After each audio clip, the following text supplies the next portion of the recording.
Ya tenemos este tema el día de hoy.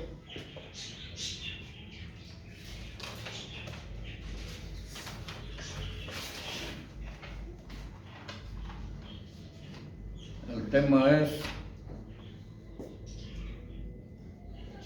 el hombre no puede perdonar pecados.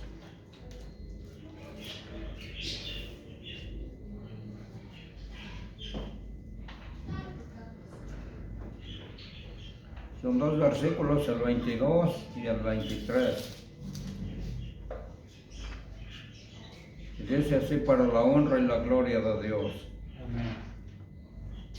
Y como hubo dicho esto, sopló y díjoles: tomad el Espíritu Santo. A los que remitieres los pecados, les son remitidos, y a quienes los retuvieres serán retenidos. Amén. Bueno, tomar así.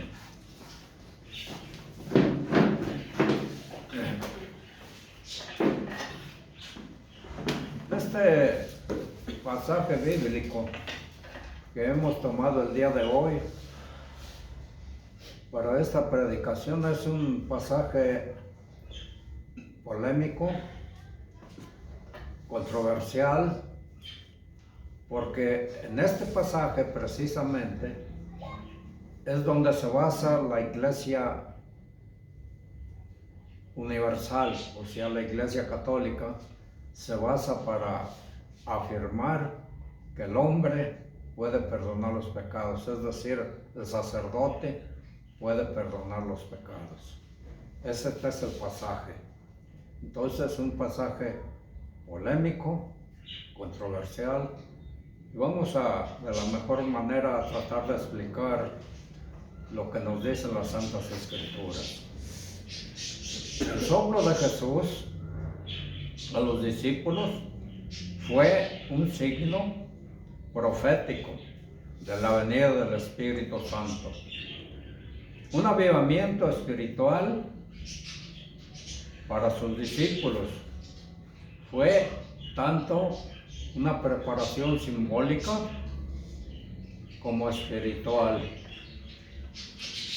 El Señor Jesús estaba demostrando a sus seguidores que la presencia muy especial del Espíritu Santo iba a morar tanto en los creyentes como en la iglesia, como en el templo de Dios, como el templo de Dios, el Espíritu. Por supuesto, el Espíritu Santo no iba a venir hasta la asunción del Señor Jesús. Primero, el Señor Jesús sopló en cada individuo, estaba simbolizando que el Espíritu Santo iba a morar en cada creyente de una manera muy especial. 3 versículos, Juan 14, del 15, son 2 versículos, del 15 al 18. Si me amáis, guardad mis mandamientos. Y os rogaré al Padre, y os dará otro Consolador, para que esté con vosotros para siempre.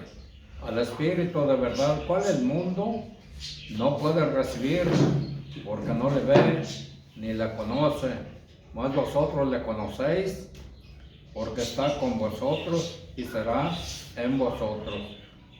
Y no os dejaré huérfanos, vendré a vosotros.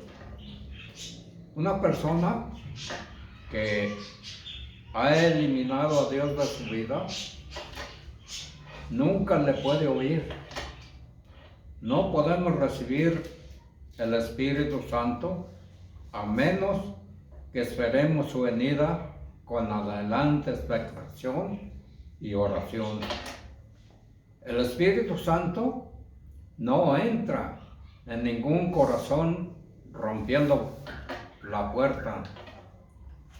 Espera a que se le abra. Cuando pensemos en las maravillas que puede hacer el Espíritu Santo en nuestra vida, una vez más Juan subraya la necesidad de la obediencia, que es la única prueba del amor. Fue a los que le amaban, a los que se les apareció Jesús cuando resucitó. Los escribas y los fariseos y los demás adversarios, a ellos no se les apareció a sus discípulos, a los que esperaban en Él, a los que confiaban en Él. Este amor obediente y confiado conduce a dos cosas. La primera, a la seguridad absoluta, el día del triunfo de Jesús. Los que hayan estado unidos a Él por el amor obediente estarán a salvo en un mundo que se hunde. La segunda, a una revelación cada vez más plena. La revelación de Dios es algo costoso. Siempre tiene una base moral. Es a la persona que cumple sus mandamientos a las que se revela el Señor Jesucristo. Una persona mala jamás podrá recibir la revelación de Dios. Puede que Dios la use, pero no puede tener comunión con Él. Dios solo se revela a los que le buscan, y es solo a la persona que a pesar de sus fracasos se eleva hacia Dios, a la que Dios desciende. La comunión con Dios y la revelación de Dios dependen del amor, y amor depende de la obediencia. Vemos cuanto más obedecemos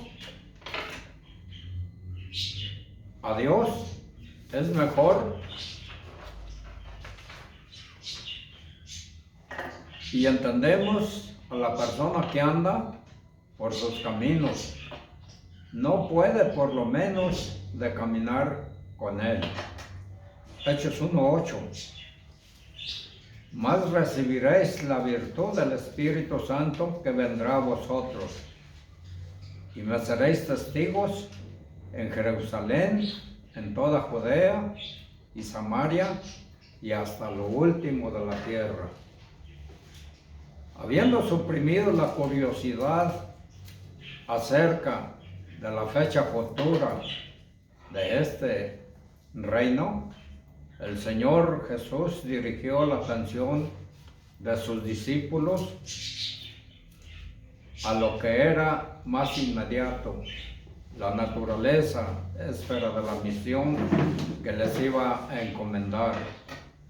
En cuanto a su naturaleza, ellos debían ser testigos en toda Jerusalén, toda Judea, Samaria y hasta lo último de la tierra. Pero primero habían de recibir poder, el poder del Espíritu Santo. Este poder es la grande e ineludible condición del testimonio cristiano.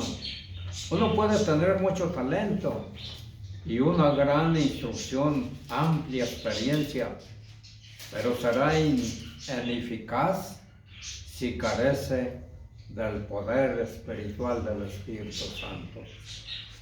En cambio, uno puede carecer de educación y ser poco atrayente y sin refinamientos, pero si está dotado del poder del Espíritu Santo, el mundo se girará para verle arder por Dios. Aquellos atemorizados discípulos necesitaban poder para testificar, una santa intrepidez para predicar el Evangelio. Recibirían el poder cuando el Espíritu Santo viniese sobre ellos. Su testimonio iba a comenzar en Jerusalén. Una disposición de la gracia de Dios repleta de significado. Esa misma ciudad donde nuestro Señor Jesús fue crucificado. Fue la primera en recibir el llamamiento del arrepentimiento a la fe en Él. Luego, Judea, la sección meridional de Palestina, con su gran población judía y con Jerusalén como su capital. Después, Samaria, la región del centro de Palestina, con su odiada población mestiza y con la que los judíos no tenían tratos. Luego lo último del mundo, entonces conocido, los países gentiles, que hasta entonces estuvieron fuera en relación a privilegios religiosos. En este círculo cada vez más amplio de testimonio,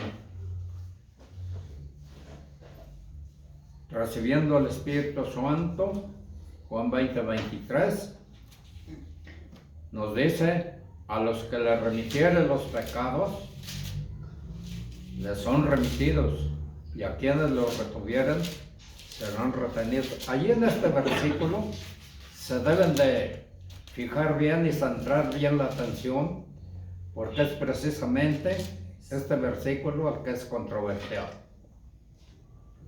El Señor Jesús sopló a todo el grupo que estaba simbolizando que el Espíritu Santo iba a morar en el cuerpo corporativo de la iglesia, como un todo, de una manera muy especial.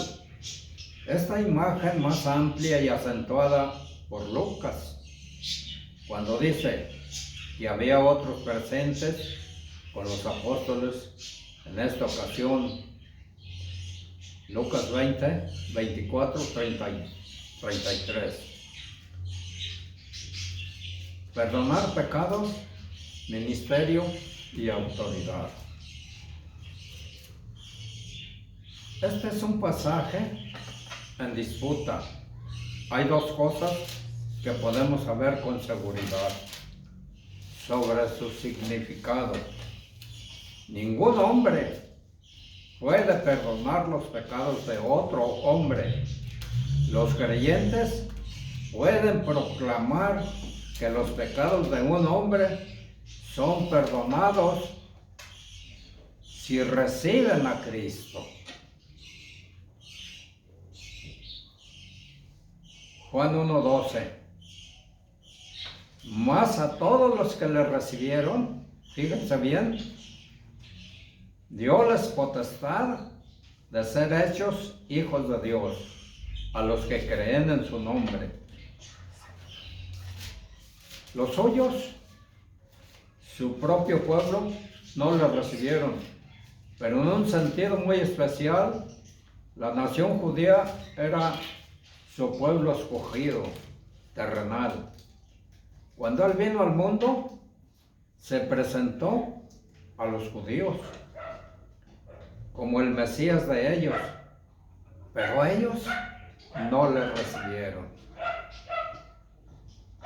Aunque lo esperaban con ansias a través de cientos de años, pero cuando apareció en el mundo, cuando fue a ellos se escandalizaron en su persona y no le recibieron. De modo que ahora se ofrece de nuevo a toda la humanidad. A los que le reciben, les da potestad de ser hechos hijos de Dios. Hay un solo mediador entre Dios y el hombre Jesucristo. Primera de Timoteo 2, 5 y 6. Porque hay un Dios a sí mismo, un mediador entre Dios y los hombres, Jesucristo hombre, el cual así se dio a sí mismo en precio del rescate por todos, para testimonio a sus tiempos. Ningún otro hombre ha sido jamás de dar su vida como rescate por los hombres.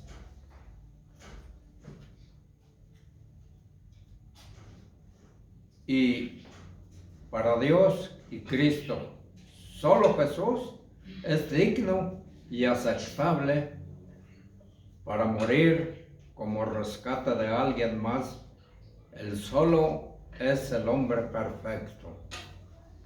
Por lo tanto, solo Cristo Jesús puede perdonar y juzgar pecados.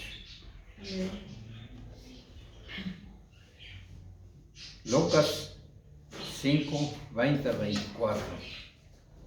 El cual, viendo la fe de ellos, le dice: hombre, tus pecados te son perdonados.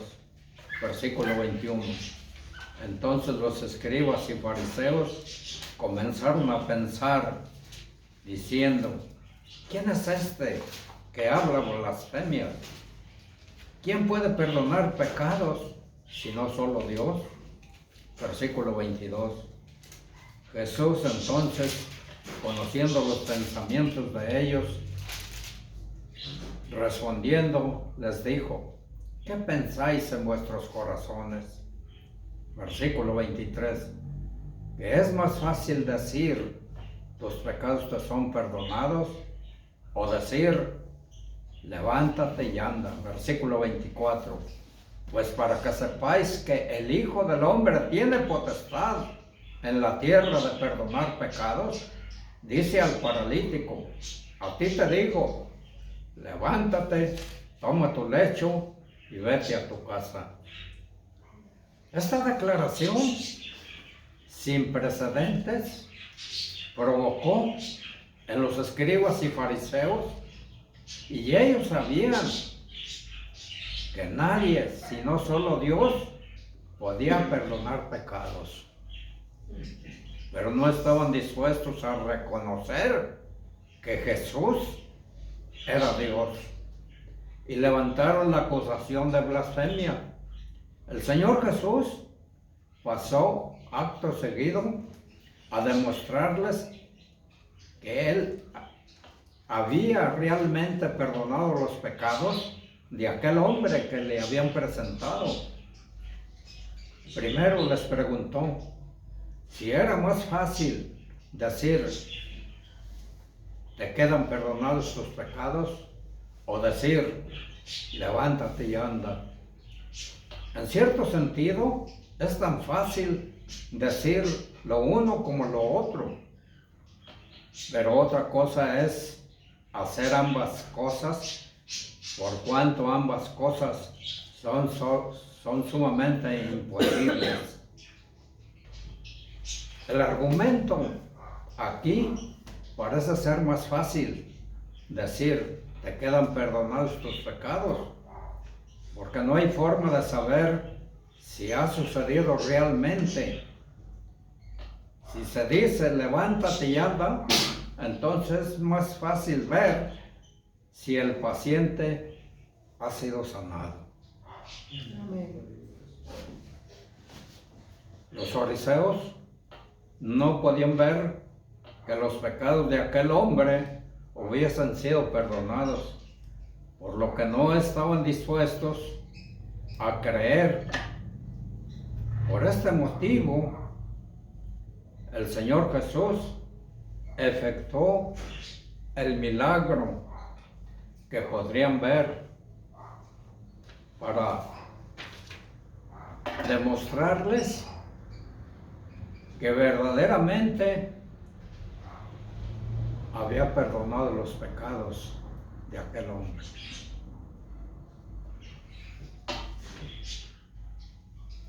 El pecado, fuente de toda enfermedad.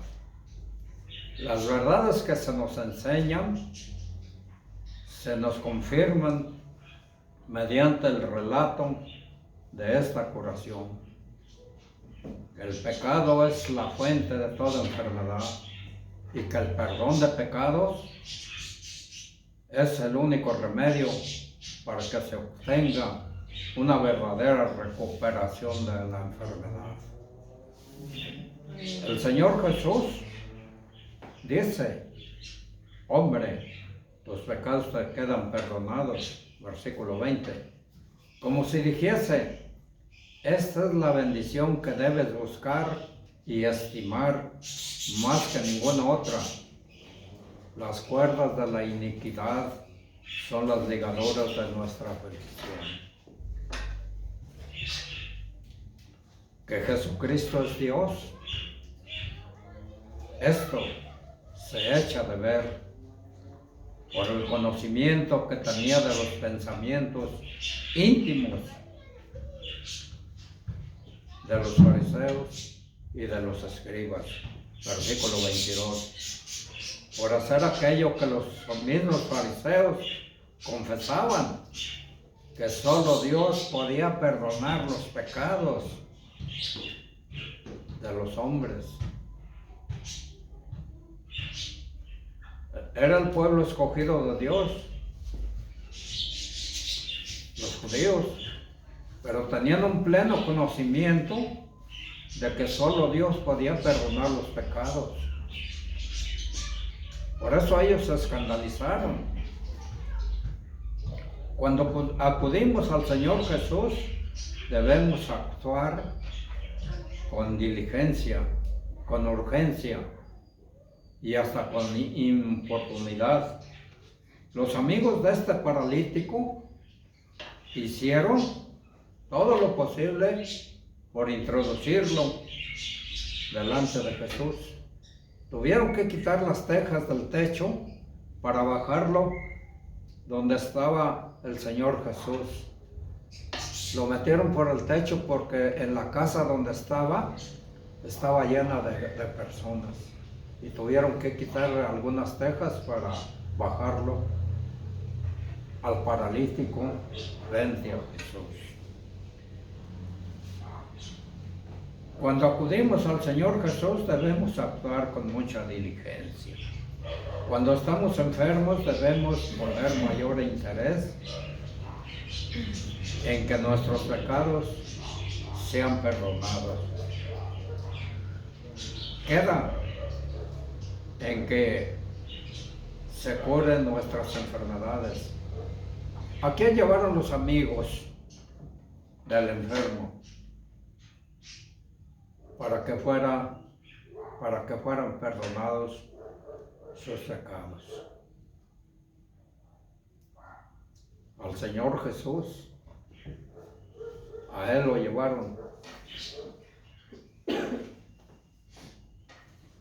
Para concluir, ¿qué ha aprendido usted a través de la palabra de Dios?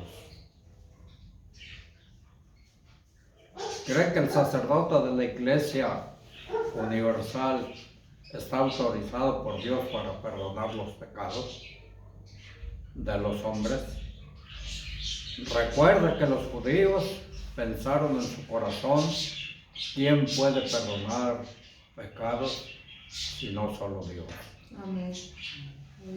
¿O cree que Jesucristo es el único que puede perdonar los pecados de los hombres? Si así es, Dios bendiga los pensamientos de su corazón. Amén. Amén. Juan 5, 22. Porque el Padre a nadie juzga, mas todo juicio dio al Hijo. Amén. Amén. Dios les bendiga.